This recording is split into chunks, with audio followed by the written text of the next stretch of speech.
श्री गोपाळ कृष्ण भगवान की जय. लीळा नंबर 151. जनसंपर्क व कोमळ बोधाचे निरूपण.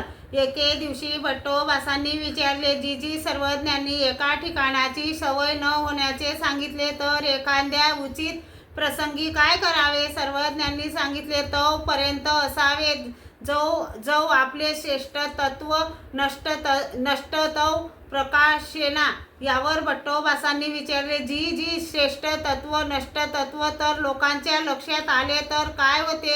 सर्वज्ञांनी सांगितले, श्रेष्ठ तत्व लोकांच्या लक्षात आल्याने ते धार्मिक भावनेने बसतील व त्या जनसंपर्कामुळे अन्य धर्म न विकार उत्पन्न होतो आणि नष्ट तत्व लोकांच्या लक्षात आल्याने ते त्रास देतील. भट्टोबासांनी विचारले, जी अन्य धर्म उत्पन्न झाल्याने व विकार उत्पन्न झाल्याने काय होते?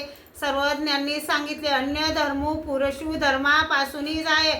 विकारे पुरुषू धर्मापासूनच आहे. भट्टोबासांनी विचारले, जी जे लोक त्रास देऊ लागले तर काय करावे? सर्वज्ञांनी सांगितले, वानऱ्या आपणया उपद्रव उठी तयाचा असंबंधू कीजे. एके वेळी सर्वज्ञ भट्टोबास कोमळ बोधाची वचने घोकवित होते. तेव्हा भट्टोबासांनी विचारले, जी अनुसरल्यास कोमळ ज्ञानात कोणते विघ्न? सर्वज्ञ म्हणाले, कोमळ ज्ञानी विखो विघ्न. श्री गोपाळ कृष्ण भगवान की जय.